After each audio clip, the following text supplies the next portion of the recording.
ज़राटके में खुशामदीद। शाहज़ेब जिलानी और वसतुल्लाह ख़ान का सलाम कबूल कीजिए। बांग्लादेश में सूरत हाल अब भी नाजुक है। आर्मी चीफ़ ने आज ऐलान किया है कि नोबेल इनामी याफ्ता प्रोफेसर मोहम्मद यूनुस की क़यादत में जुमेरात को एक अबूरी हुकूमत कायम की जाएगी। वहाँ पर लाकानूनियत का अब क्या हाल है? ढाके से हमारे साथ एक सहाफ़ी होंगे, उनसे बात करेंगे और फिर प्रोग्राम में बराह रास्त लंदन बरतानिया भी जाएंगे, जहाँ पर आज भी सफ़ेद फार्म नस्ली ग्रोहों ने 30 मुख्तलिफ़ जगहों पर मुज़ाहरों का एहतमाम किया है। हज़ारों पुलिस वाले गवर्नमेंट ने लगा दिए हैं। वहाँ पर सूरत हाल क्या है, कशीदगी कहाँ तक पहुँची है, इसका भी अहवाल शामिल करेंगे। लेकिन पहले ज़िक्र मुल्क की सियासी माशी सूरत हाल का। आज कैदी नंबर 804 ने बात की है 9 मई पर। और उन्होंने कहा है कि माफ़ी किसे मांगनी चाहिए। वो तो मैं अभी अर्ज़ करूँगा, लेकिन मुझे लग रहा है कि गुज़िश्ता रोज़ पार्लियामेंट ने जो इलेक्शन एक्ट में मुतनाज़ा तरमीम की मंजूरी दी थी, सुप्रीम कोर्ट का जो 12 जुलाई का फ़ैसला है उसके बरक्स और कि पीटीआई को नशिस्तें दी जाएं, अब तरमीम से लगता है कि पीटीआई को नशिस्तें नहीं मिलेंगी। ये जो काम है ये अब मुझे लगता है किस्तवार देखने को मिलेगा। अभी ये मामला सुलटा नहीं है। पीटीआई ने इन तरमीम को तौहीन अदालत करार देते हुए अपनी दरख्वास्त में कहा है कि इनको कलअदम करार दें सुप्रीम कोर्ट, जबकि इलेक्शन कमीशन ने पार्लियामेंट की जानिब से नई तरमीम की रोशनी में 12 जुलाई का फ़ैसला वापस लेने की दरख्वास्त की है। दरख्वास्त में कहा गया है कि सुप्रीम कोर्ट ने अपने अक्सरियती फ़ैसले में आज़ाद उम्मीदवारों को 15 दिन के अंदर किसी भी सियासी जमात में शमूलियत का जो खुसूसी हक़ दिया है वो खिलाफ़ क़ानून है।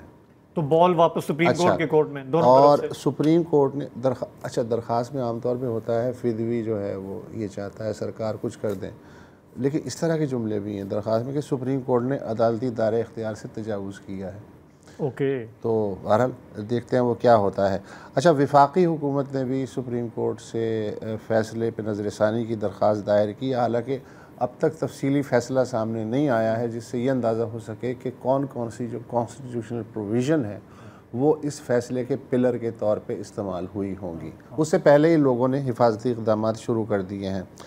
आपने खान साहब की बात की, अडयाला जेल में सहाफ़ियों से वो बातें करते हैं। जब भी मुकदमे की समाअत होती है, खान साहब ने का अब तक का जो था मौक़िफ़ वो ये था कि 9 मई पे कैसी माफ़ी वो मांगे जिन्होंने 9 मई के पर्दे में हम पे क्रैक डाउन किया है।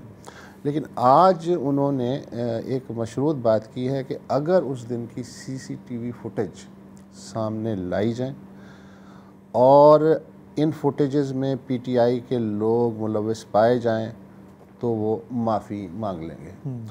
अगर 9 मई के वाक़यात में पीटीआई के लोग मुलव्वस पाए गए तो उन्हें पार्टी से निकालूंगा भी और सज़ा भी दिलवाऊंगा। हम भी 9 मई के मुतासरीन में शामिल हैं। हमारे कारकुनों पे तशद्दुद किया गया और 9 मई से अगर मैं डरता तो जुडिशल कमीशन का कभी मुतालबा न करता। आपके पास सबूत पड़े हुए हैं, आप उन्हें क्यों छुपा रहे हैं? एक सवाल खान साहब से किया गया कि 9 मई को आपके लोगों के हाथों में पेट्रोल पंप देखे गए। खान साहब ने कहा कि पेट्रोल पंप हमने सिर्फ ज़मान पार्क लाहौर में इस्तेमाल किए थे। वो जो एक पीछे इनकी गिरफ्तारी की कोशिश की थी उस रेफरेंस में याद है बिल्कुल। इन्होंने मतलब बेतकल्लुफ़ी से कहा कि हाँ किए थे, लेकिन उसमें 9 मई को नहीं। फिर ये सवाल हुआ कि जी कुछ फुटेज में पीटीआई पिंडी के कुछ मकामी ओहदेदार हसास इमारतों पर पेट्रोल बम फेंक रहे हैं। तो खान साहब ने कहा अगर कोई ऐसा करने में मुलव्वस है तो उसे कड़ी सज़ा दी जाए। उन्होंने ये भी कहा कि 9 मई को हमारे 16 लोग मरे, 3 की टांगें कटी, एक कारकुन जो है वो इंतहाई शदीद ज़ख्मी हुआ। एक सहाफ़ी ने पूछा कि अब तक 1 साल से भी ज़्यादा गुजर गया, पीटीआई ने ये फिगर्स क्यों नहीं जारी की? फर्स्ट टाइम आज आप मुँह से क्यों सुन रहे हैं? तो खान साहब ने बड़ा मज़ेदार जवाब दिया कि पुलिस ने दबाव डाला था कि जो लोग हैं हमारे वो इस हवाले से कोई बात ना करें। तो वो खामोश रहे। हाँ, अच्छा, मतलब एज इफ के पीटीआई का अब तक की जो पॉलिसी है एक बरस की, वो यही है कि जी पुलिस ने कहा नहीं करना तो उन्होंने कहा जी नहीं करेंगे। तो ये जवाब जो है ये मुझे बड़ा अजीब व गरीब लगा है। अच्छा, लेकिन ये बात तो इनकी सही है ना कि जुडिशल इंक्वायरी, जुडिशल इंक्वायरी का पीटीआई का तो खैर शुरू से मुतालबा है, लेकिन 7 मई को अगर आपको याद हो DGISPR ने अपनी प्रेस कॉन्फ्रेंस में कहा था कि पीटीआई के लिए वापसी का रास्ता ये है कि वो 9 मई के वाक़यात पे माफ़ी मांगे, और उसी जगह उन्होंने ये भी कहा था कि वो 9 मई पे जुडिशल कमीशन बनाने से इत्तफ़ाक़ करते हैं।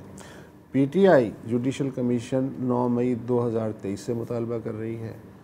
फ़ौजी तर्जुमान 7 मई, इस 3-4 महीने से वो भी बिलाखिर कह रहे हैं कि हमें भी कोई इस पर इख्तलाफ नहीं है। उसके बावजूद आज की तारीख़ तक जुडिशल कमीशन नहीं बन पाया। हुकूमत की तरफ से एक भी बयान जारी नहीं हुआ कि जी डेडलॉक जो है उसे तोड़ने के, जब बाकी सारे कोशिशें नाकाम हो गई हैं तो ये रास्ता इख्तियार कर लें। बिल्कुल, दोनों फरीक जब राज़ी हैं तो फिर क्यों राज़ी हैं, लेकिन इस बारे में कोई मज़ीद बात आगे नहीं बढ़ रही। ठीक है, ये गवर्नमेंट के लिए एक आइडिया है, लम्हा फ़िक्रिया है, सोचें, इस पे आगे बढ़ें।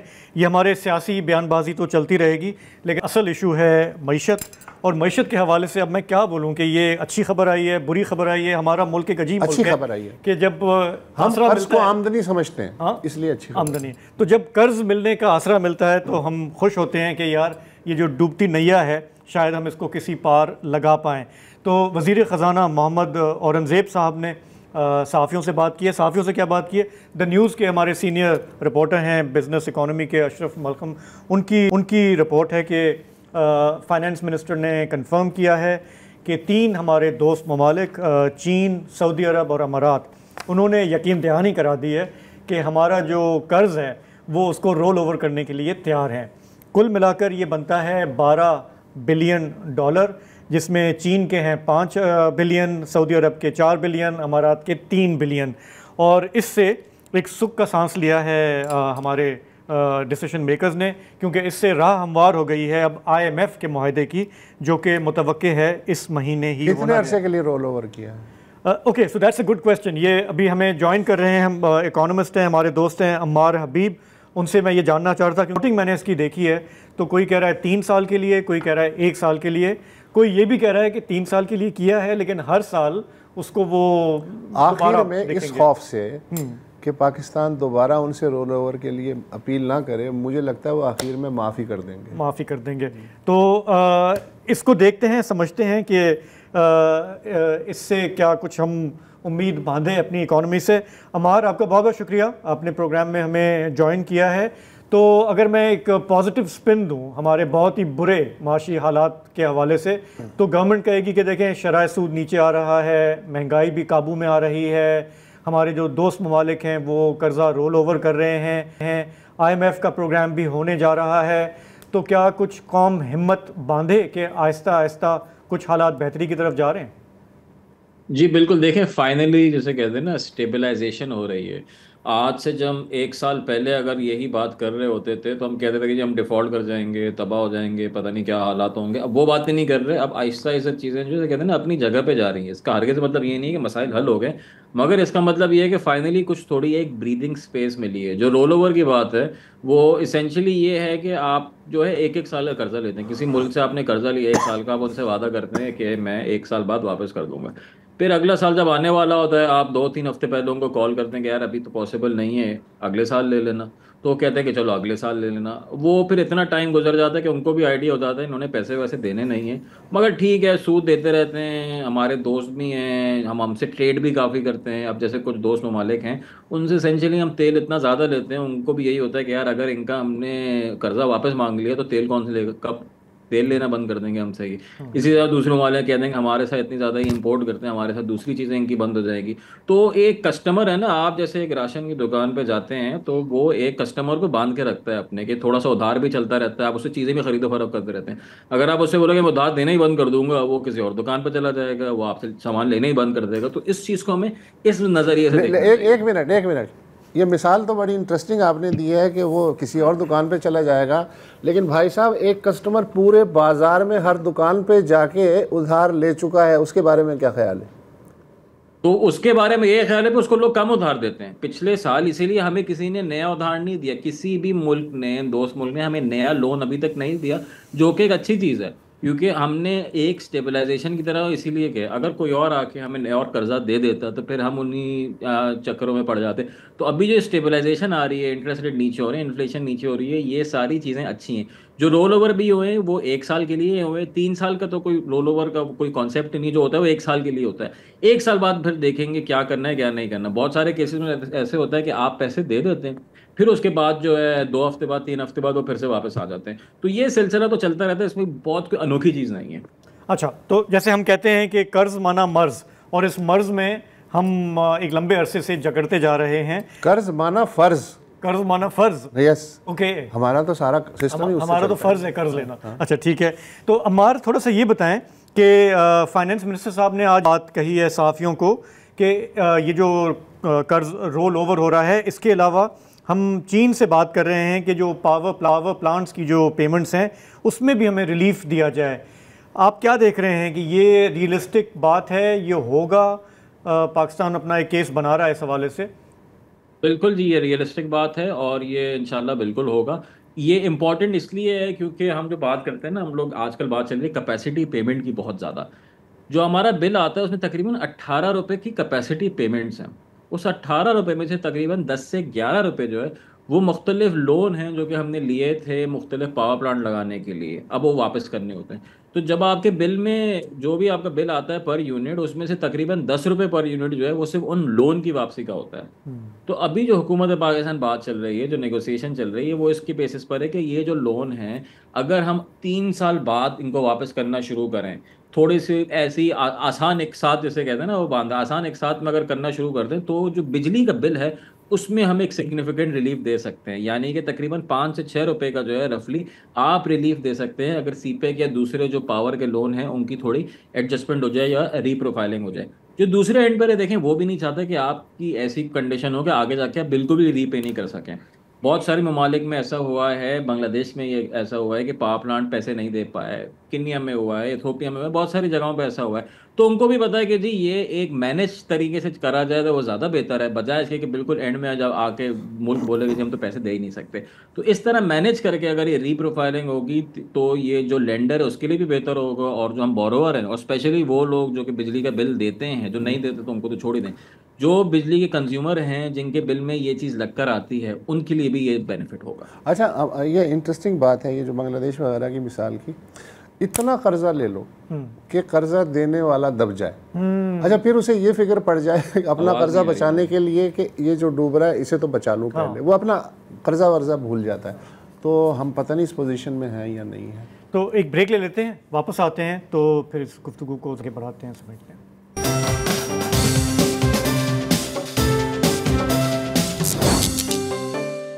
अम्मार हबीब हमारे साथ मौजूद हैं। पाकिस्तान की मईशत पे गुफ्तगू हो रही है। वक्फे से पहले आखिरी जुमला ये था कि इतना कर्ज़ा ले लो कि कर्ज़ा देने वाला उसके बोझ तले दब जाए और जो कर्ज़ा जिसे दिया है उसे बचाने में लग जाए ताकि उसका कर्ज़ा भी ना डूबे। ये बात जो है वो मैं उस पस मंज़र में कह रहा हूँ कि 1980s में अम्मार डेफिनेटली आपको याद होगा कि मैक्सिको और अर्जेंटीना इसी सूरत हाल में फंस गए थे, और जो आलमी इदारे हैं या कर्ज़ा देने वाले बैंक हैं उनके हाथ पांव फूल गए थे कि अगर ये दिवालिया हो गए तो हमारा क्या होगा। तो उन्होंने फिर उन्हें मज़ीद जो है वो फीड किया, बिल आखिर वो ज़ाहिर इस बहरान से निकल आए। अच्छा, आपने कहा सूरत हाल स्टेबलाइज हो रही है। अब मैं आम आदमी के हिसाब से देखूँ तो ये जो बजट है इस पर ज़ाहिर है इतनी चीखो पुकार हो रही है। जो भी टैक्सेस लगे हैं या एग्जामेशन हैं वो सारा का सारा मिडिल क्लास या सैलरीड क्लास जो है वो सबसे ज़्यादा मुतासिर हो रही है, और जो टैक्सेशन का जो जाल है उसमें नए पंछी कितने आए हैं कितने नहीं आए हमें नहीं मालूम। तो ये जो स्टेबलाइजेशन का अभी जो व्यूअर मेरा हमारा इस वक्त इस प्रोग्राम में ये जुमला सुन रहा होगा कि स्टेबलाइजेशन आई है, तो ये वो कह रहा होगा ये वाकई तफरी ले रहे हैं या वाकई ऐसा हुआ है। इसका कोई सबूत उसकी जो आम शाम ज़िंदगी है रोज़मर्रा की उसमें नहीं मिल पा रहा। जी अमार, मैक्रो इकोनॉमिक जी स्टेबिलिटी और आम आदमी। बिल्कुल, देखिए मैक्रो इकोनॉमिक स्टेबिलिटी आती है तो उसके 6 महीने बाद 8 महीने बाद आम आदमी पे जो है ना उसका इम्पैक्ट आता है। छोटी सी मिसाल दूं मैं कि अगर हम जो डॉलर है हमारा, रुपए और डॉलर की जो एक वो कीमत होती है, उसको अगर हम स्टेबल रखते हैं तो बिजली की कीमत आपकी और आगे नहीं बढ़ेगी और कम होती हुई आहिस्ता आहिस्ता घटती हुई नजर आएगी। 2 से 3 साल में अगर हम बिजली की कीमत फ्लैट भी रखते हैं या कम भी हो जाती है तो वो आम आदमी को उससे फायदा मिलेगा। अगर मैक्रो इकोनॉमिक स्टेबिलिटी नहीं आती और रुपये जो है, रुपए आपकी कदर लूज करता रहता है, तो बिजली भी आपकी चीज़ महंगी होती जाएगी और बाकी चीज़ें भी जो कॉन्स्टेंटली महंगी होती जाएंगी। तो जब इन्फ्लेशन की बात करते हैं कि जी इन्फ्लेशन गिर रही है, इसका मतलब हरगिज़ ये नहीं है कि चीज़ें सस्ती हो रही हैं। इसका मतलब ये है कि चीज़ें कम महंगी हो रही हैं। अगर पहले जो है कोई चीज़ 100 रुपये की थी, वो 1 साल बाद 120 की हो जाती थी, अब वही 100 रुपये की चीज़ अब 110 रुपये की हो जाएगी। तो इस तरह जो है ना आम आदमी को इम्पैक्ट इसका 6 महीने से साल लगेंगे तब आएगा। हाँ, असल इम्पैक्ट कब आएगा कि यार उसको अपनी जिंदगी में बेहतरी फील होना कब शुरू होगी, वो 12 से 18 महीने का टाइम है अगर हम इस चीज़ को कंटिन्यू रखते हैं। अगर हम नहीं करते, अगर कोई फिर से किसी एडवेंचर पर चले जाते हैं, जैसे हम कहते हैं कि हर किसी को पेट्रोल हम 150 रुपये के पर लीटर पे देंगे, ठीक है, तो 2-3 महीने तक चलेगी वो चीज़, पेट्रोल जला देंगे और फिर जो है उसी रविश पे हम वापस आ जाएंगे। तो मैक्रो इकोनॉमिक स्टेबिलिटी का आम आदमी इम्पैक्ट 6 से 12 महीने लगेंगे और 12 से 18 महीने में जो है असल उसका इम्पैक्ट आना शुरू होगा। अच्छा, ये जो हमने बहुत शुरू में बात की थी रोल ओवर की, इस तरह के जो इक़दाम हैं उनसे ज़ाहिर है, आपने फरमाया कि जो इकोनॉमिक स्टेबिलिटी है वो ऊपर आ रही है और वो आम आदमी तक आ जाएगी इंशाअल्लाह 1.5 बरस में, अगर कुछ और नहीं होता। इस पूरे गुफ्तगू में जो मईशत में मरा हुआ कुत्ता है स्ट्रक्चरल रिफॉर्म्स का, वो नहीं निकाला जा रहा। इधर उधर के 40 डोल निकाल के जो है स्टेबिलिटी लाने की कोशिश हो रही है। स्ट्रक्चरल रिफॉर्म्स की कोई उम्मीद है? ये जो ब्रीदिंग स्पेस मिली है इसका फ़ायदा उठाते हुए?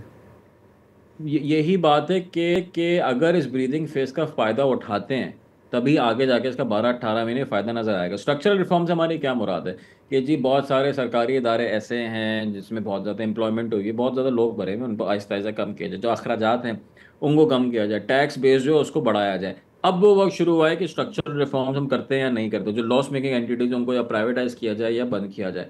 ये अगर काम नहीं होता तो फिर हम वही अपनी जो आज से हर 3-4 साल में जो एक साइकिल चलती है उसमें फिर हम वापस आ जाएंगे। तो स्ट्रक्चरल रिफॉर्म्स करने का टाइम है तो बोलूँगा अब स्टेबलाइजेशन आ गई है, रिफॉर्म अब आप शुरू कर सकते हैं। आज से 6 महीने पहले नहीं कर सकते थे क्योंकि आपको पता ही नहीं था आगे किस रविश पे जा रहे हैं, यही भी नहीं पता था कि अगले 6 महीने के लिए, अगले 2 महीने के लिए, अगले महीने के लिए भी हाँ, मतलब लेकिन डॉलर होंगे कि करनी मुल्क चाहिए। बचेंगे। पिछले 50 साल में कोई 20 दफ़ा तो इन्हें ब्रीदिंग स्पेस ऐसी मिली होगी कि स्ट्रक्चरल रिफॉर्म कर लें। अब तक का रिकॉर्ड तो ऐसा नहीं है। तो आपको लगता है ज़ाती तौर पे कि ये ब्रीदिंग स्पेस उसी तरह सांस लेंगे जिस लिए ये स्पेस मिला है इन्हें? 24 IMF प्रोग्राम हो चुके हैं तो आपने 20 का नंबर थोड़ा कम बोला। आई वुड से कि 24 मरतबा कम अज़ कम 24 मरतबा ऐसी ब्रीदिंग स्पेस मिली और आगे कोई काम नहीं हो पाया। अगर कोई काम हुआ भी है तो वो आगे सस्टेन नहीं हो पाया। क्या इस दफ़ा हो पाएगा? ये तो मैं और आप, हम दोनों ही देखेंगे ना, पे ग्रेड से ऊपर है ये बात। अच्छा अच्छा, अमर ये बताएं, हम ये भी कहते हैं कि नो पेन नो गेन, तो पहले एक मुश्किल पीरियड आएगा और उसके बाद फिर कोई बेहतरी आ सकती है, ठीक है ना। लेकिन उसमें वो जो मुश्किल पीरियड है वो सबके लिए आना चाहिए ना। और इस वक्त हम ये देख रहे हैं कि बोझ जो है वो मिडिल क्लास पे, लोअर क्लास पे, आम आदमी पे है, लेकिन हमारी जो अशराफिया है वो कोई पेन लेने के लिए तैयार नहीं है। वो अपने, हमने जो बजट में भी देखा, जो उनकी मुराद हैं, जो उनके पर्क्स प्रिविलेजेस हैं, पेन किलर्स, जो पेन किलर्स हैं, सब्सिडीज़ हैं, वो सब अपनी जगह पे कायम हैं। तो ये जो वसत का भी सवाल था, अगर हम सिर्फ पिछले बजट को देख लें तो एक बहुत ही रिवायती घिसा पिटा बजट हमें नज़र आया। कोई उसमें फॉरवर्ड थिंकिंग, कोई विजन नज़र नहीं आया। तो क्या मैं आपकी बात से यही समझूं कि ना ही समझे? कि ना ही समझे? नहीं, ना ही समझे नहीं। आई थिंक इसमें थोड़ा सा एक कैवियाट में ये दूंगा कि जो बजट बनाया गया ये इसलिए बनाया गया कि IMF जो है उसको कम से कम आप जो है ना प्रोग्राम को क्लोज कर सकें। उसको क्लोज करने का यही तरीका था कि जी जहाँ जहाँ से रेवेन्यू निकाल सकते हैं निकालते। अगर अगले साल भी ऐसे ही बजट हो तो वाकई फिर ना ही समझें। तो ये कहते हैं ना, ये जो पेन वाला पीरियड की आपने बात करी, वो पेन वाला पीरियड अब खत्म हो जाना चाहिए, अब गेन वाला पीरियड स्टार्ट होना चाहिए। अगर फिर आगे कोई बोलता है कि अगले 3 साल तक और पेन लेना है आपने, तो ऐसे फिर तो ना ही समझे। और गेम्स आएंगे भी तो सबसे पहले तो ऊपर वालों आपको वो मक्खन मिलेगा, उसमें से जो बच गया मुझे आपको मिल जाएगा। ये अभी भी आपको पता है, रिसेंटली हमने देखा कि सिंध गवर्नमेंट हो, वफाकी गवर्नमेंट हो, पंजाब गवर्नमेंट हो, V8 गाड़ियाँ, लैंड क्रूजर, डबल केबन। बड़ी मज़ेदार कहानी है ये ना, विफाक से लेते हैं सूबाई अवाम की वेलफेयर के नाम पे कि हमें ये कम मिला है, हमें वो ज़्यादा दो, हमारा वो हक मारा दिया गया, शोहदा के नाम पे ज़मीन है, अवाम के नाम पे वसाइल लिए जा रहे हैं, वो नीचे तक नहीं नज़र आते। सड़कें जी, ये कराची इंजन है ना जी, पाकिस्तान का सनती इंजन है, सड़क पे जाके देख लें, मेरे मोहल्ले में 2 दिन बारिश हुई है, DHA और क्लिफ्टन में जाके देख लें। तो किसी ने कहा था कि अगर किसी मुल्क में बदनीयती हुक्मरान तबके की और करप्शन का लेवल देखना हो, कोई फाइल चेक करने की ज़रूरत नहीं, किसी से इंटरव्यू करने की ज़रूरत नहीं है, सड़क पे निकल जाएं, सड़क आपको सब बता देगी कि करप्शन का और बदनीयती का लेवल क्या है। तो ठीक है अमार, गुफ्तगू शुरू हुई थी पॉजिटिव नोट से, लेकिन मेरा ख्याल है कि इख्तिताम हो रहा है उसी नाउमीदी पे, क्योंकि हम जो लॉन्ग व्यू लेते हैं, जो हमने रविश देखी है, तो ठीक है एक आर्जी हमें लगता है कि रिलीफ मिलेगा रोल ओवर्स वगैरह से, लेकिन मुस्तकिल रिफॉर्म्स का जो कठिन रास्ता है उस पर लगता नहीं है कि गवर्नमेंट उतनी सीरियस है। बहरहाल आपका बहुत बहुत शुक्रिया। मेरा ख्याल है कि यहाँ पे हम एक क्लिक वापस आएंगे तो बात करेंगे बांग्लादेश की और फिर बरतानिया की।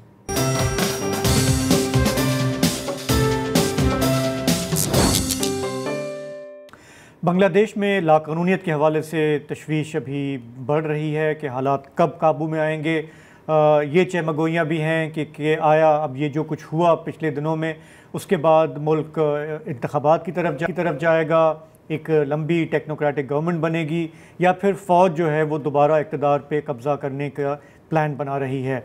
तो आज बांग्लादेश के आर्मी चीफ वक़ारुज़्ज़मा ने ऐलान किया कि जुमेरात को शाम तक एक अबूरी हुकूमत कायम होगी, जिसकी सरबराही करेंगे नोबेल इनामी याफ्ता प्रोफेसर मोहम्मद यूनुस। ये 15 रुकनी अबूरी काबीना होगी। उन्होंने कहा कि उन्हें पूरा यकीन है कि मोहम्मद यूनुस जो है वो मुल्क को जमहूरी अमल की तरफ ले जाएंगे, अपना भरपूर किरदार अदा करेंगे। लेकिन ये सारे मामला जो हैं ये स्टूडेंट्स ने शुरू किए थे, उनकी जो मूवमेंट थी। उन्होंने आज एक बयान में मुतनब्बे किया कि हमारी ये जो जद्दोजहद है ये किसी पार्टी या किसी गिरोह को इक़्तिदार में लाने के लिए नहीं थी, ये मुल्क को वापस जमहूरी रास्ते पर डालने के लिए थी, और जब तक ये अहदाफ हासिल नहीं होंगे हमें चौकन्ना रहना होगा। यानी कि इशारा उन्होंने ये दिया कि कोई इसको हाईजैक ना करने पाए। तो वहाँ पर सूरत हाल है क्या? हमने आज शाम को वहाँ पर सहाफ़ी हैं रियाज़ अहमद बात की, वो एग्जीक्यूटिव एडिटर हैं ढाका ट्रिब्यून के, और मैंने पहला सवाल उनसे यही किया कि वहाँ पर जो लाकानूनियत नज़र आ रही है, इंतकामी कार्रवाइयाँ हो रही हैं, तशद्दुद हो रहा है, वो सूरत हाल अब क्या कुछ काबू में आ रही है या नहीं? There has been some incidents of violence and arsons, but over the last few hours or so, things are pacifying gradually, except some stray incidents. This much I can tell you that wherever there are incidents of any violence, the students groups who are in the successful movement, they are trying to pacify things, they are trying to protect people. We have also seen the students of madrasas protecting the places of minorities communities, so that those are well protected and nobody take any chance of vandalism or anything. As you know, that Bangladesh is trying its best to install an interim government pretty soon. So as soon as it is installed and law and order situation comes under the total grip of the new government, things will definitely be improving. अच्छा वसत, कल हम बात कर रहे थे कि ये जो आर्मी चीफ़ हैं वक़ारुज़्ज़मा, ये रिश्तेदार लगते हैं शेख हसीना के, लेकिन कल भी हमने बात की कि उन्होंने आर्मी में काफ़ी बड़े पैमाने पे तबादले किए हैं, कुछ लोगों को सैक किया है, और उसमें एक साहब जो ज़्यादा ये जासूसी करते थे, इंटेलिजेंस के थे, जो करीब थे शेख हसीना के, उनको सैक किया है। तो वहाँ पे एक और साहब से भी मेरी आज बात हो रही थी, उन्होंने कहा कि देखें आर्मी के अंदर भी एक पोलराइजेशन है, कुछ लोग जो है वो अवामी लीग के करीब थे और कुछ लोग सख्त उसे नापसंद करते थे। तो रियाज अहमद से मेरा अगला सवाल ये था कि आर्मी के अंदर अब क्या पक रहा है, क्या वो आर्मी चीफ के साथ है या उसमें डिवीजन है कहीं पे? Yes, there were some reshuffles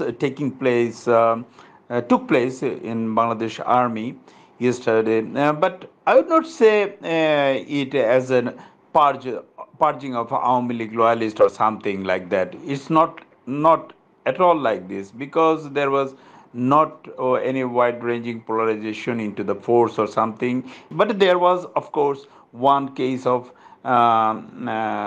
relieving one official from his post in the rank of Major General.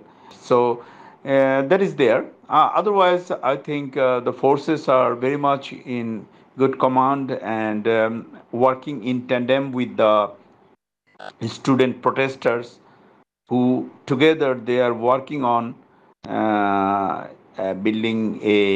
installing an interim government, so that Bangladesh can look forward to a free and fair election sooner than later. अच्छा, free and fair election sooner यानी कि जल्द होंगे या बाद में होंगे? BNP की तरफ से हमने ये बयानात देखे हैं, वो चाहते हैं कि 3 माह में इलेक्शन हो जाएं, लेकिन ये जो स्टूडेंट मूवमेंट है ये कह रहे हैं कि भाई इलेक्शन से पहले तो आपने बहुत सारे सुधार लाने हैं। मिसाल के तौर पे इलेक्शन कमीशन है, उसमें इन्होंने अवामी लीग ने अपने लोग भरे हुए 15 साल में अवामी लीग ने हर जगह अपने बंदे फिट किए होंगे। हाँ, तो इनका ये कहना है कि पहले आपने रिफॉर्म्स लानी है, जिसका मतलब ये है कि ये अरसा जो रिफॉर्म का है ये लंबा भी हो सकता है। तो रियाज अहमद से मैंने पूछा कि वहाँ पर अब लाइकली सिनेरियो क्या लग रहा है?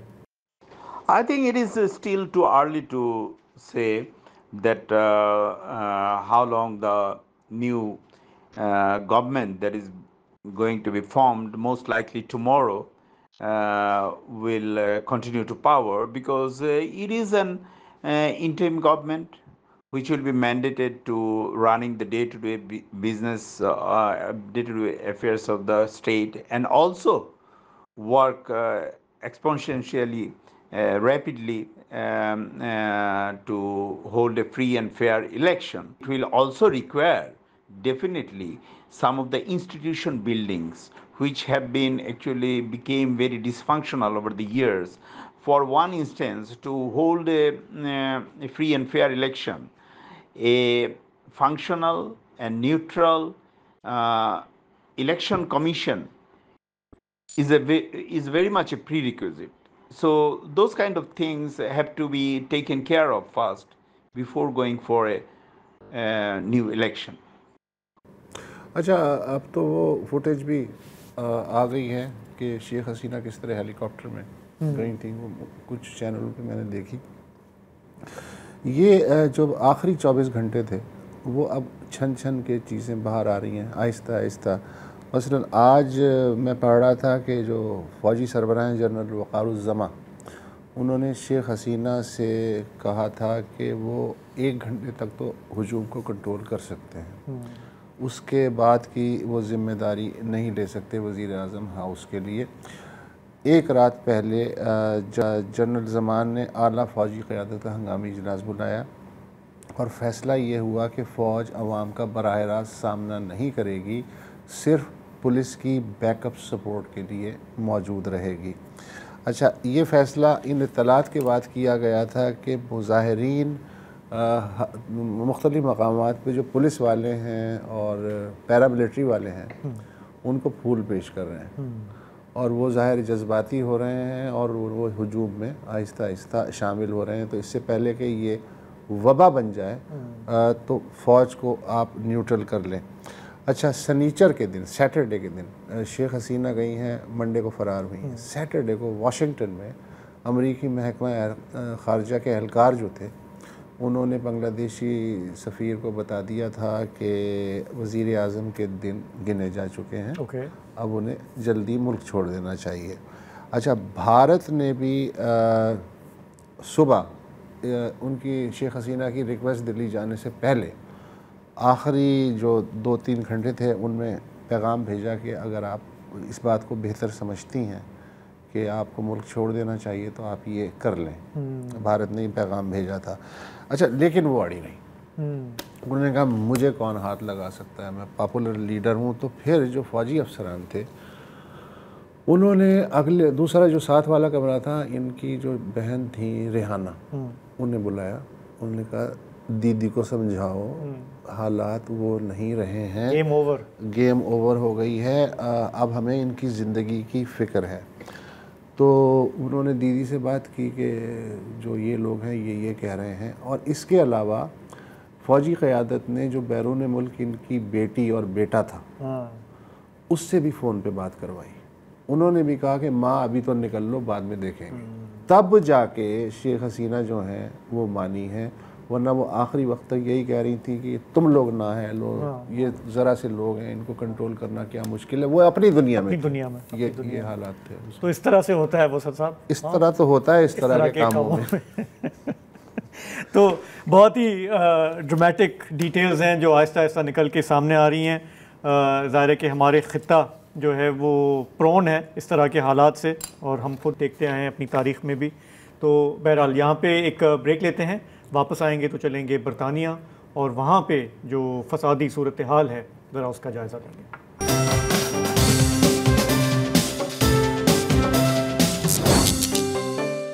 अच्छा जी, 29 जुलाई को बरतानवी शहर साउथपोर्ट उसके एक स्कूल में एक 17 साला नौजवान छुरीबाज के हाथों 3 कमसिन बच्चों के कत्ल के बाद बरतानिया भर में दाएं बाजू के नस्ल परस्तों ने मज़हब और नस्ल का एजेंडा आगे बढ़ाते हुए जो हंगामा आराई शुरू की, हुकूमत की जानिब से सख्त इक़दामात के बावजूद थमती नज़र नहीं आ रही। आज इंग्लिश डिफेंस लीग के हामी 30 मकामात पर एहतजाजी मुजाहरे कर रहे हैं। इस दौरान मुमकिना बदअमनी रोकने के लिए 6000 से ज़ायद इजाफ़ी पुलिस एहलकार स्पेशल ड्यूटी पे तलब किए गए हैं। मुताद्दिद शहरों में मसरूफ़ कारोबारी जो इलाक़े हैं वहाँ बिज़नेस की सरगर्मियाँ फ़िलहाल मुअत्तल हैं। कई ममालिक ने, यार अब देखो ये नौबत आ गई, कई ममालिक ने अपने शहरियों को बरतानिया में सफ़र के दौरान मोहतात रहने की वार्निंग दी है। पिछले एक हफ़्ते के दौरान कई मसाजिद और अमलाक को नुकसान पहुँचाया गया, गैर सफ़ेद फार्मों पर हमले हुए और पुलिस एहलकारों को भी हदफ बनाया गया। 200 के लगभग गिरफ़्तारियाँ हुई। नए वज़ीर आज़म कियर स्टार्मर को आते ही स्टॉर्म का सामना करना पड़ गया है, लेकिन उन्होंने थोड़ी सख्ती बरतने का फ़ैसला किया है। इसके नतीजे में फसादात में मुलविस 3 मुलज़िम, बहुत सारे हैं लेकिन उनमें से 3 मुलज़िमों को अब तक 2.5 से 3 बरस कैद की सज़ा सुना दी गई है। और जो इबादत गाहें हैं उनकी सिक्योरिटी के लिए भी खुसूसी प्लान बनाया गया है। यार इतनी तेज़ी से तो हमारी समरी मिलिट्री कोर्ट्स भी सज़ाएँ नहीं सुनाती। जहाँ मतलब आपको याद है ना वहाँ पे वो मोबाइल कोर्ट्स भी किसी ज़माने में जब फसाद हुए थे, उन्होंने कहा जी मोबाइल कोर्ट छेती सज़ाएँ सुनाओ। इनमें से मैंने जो काउंट किया कम से कम 5 बंदों को सज़ाएँ हो चुकी हैं। उनमें एक 15 साल का लड़का है, एक 41 साल के एक साहब हैं। बाज़ ने एडमिट किया कि हाँ हमने ये किया है, बाज़ को जो है उन्होंने सज़ा सुना दी है। तो गवर्नमेंट ये डिस्प्ले कर रही है कि जी ज़ीरो टॉलरेंस, स्टेट अगर सीरियस हो हाँ तो काम हो सकता है।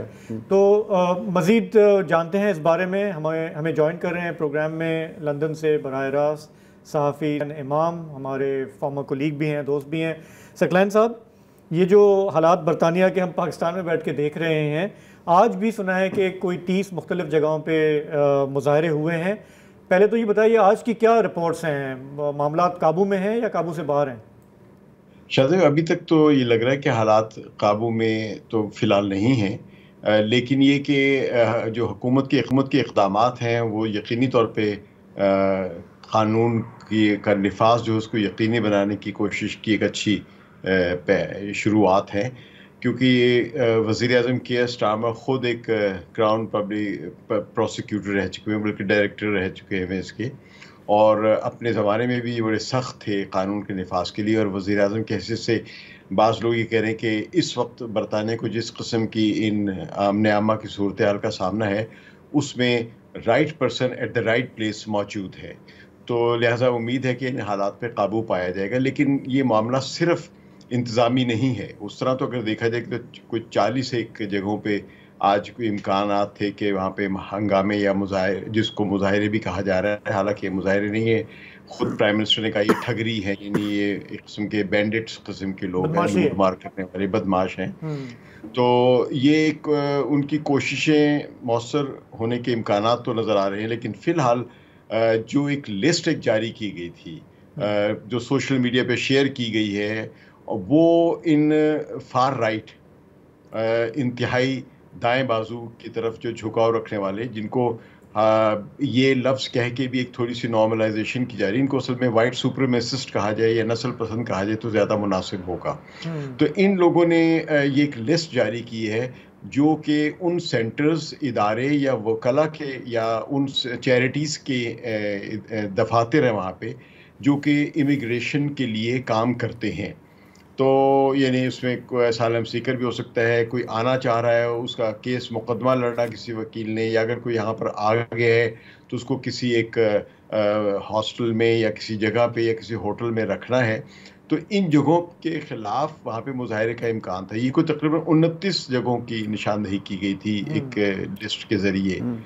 उन सब जगहों पे पुलिस तैनात की गई है, और पुलिस ने खुद कहा है, यानी मरकज़ी सतह पर, आपको मालूम है यहाँ पे एक मरकज़ी निज़ाम नहीं है पुलिस का, लेकिन नेशनल काउंसिल ऑफ पुलिस जो चीफ्स हैं उनकी ऑर्गेनाइजेशन ही मिल के पूरे यूके की पुलिस की एक समझे कि कॉन्फेडरेशन सी बनती है या फेडरेशन सी बनती है। तो उन्होंने तकरीबन 43 जगहों शहरों में पुलिस है, और होती है इस किस्म के चीफ्स, कांस्टेबल्स या पुलिस कमिश्नर्स।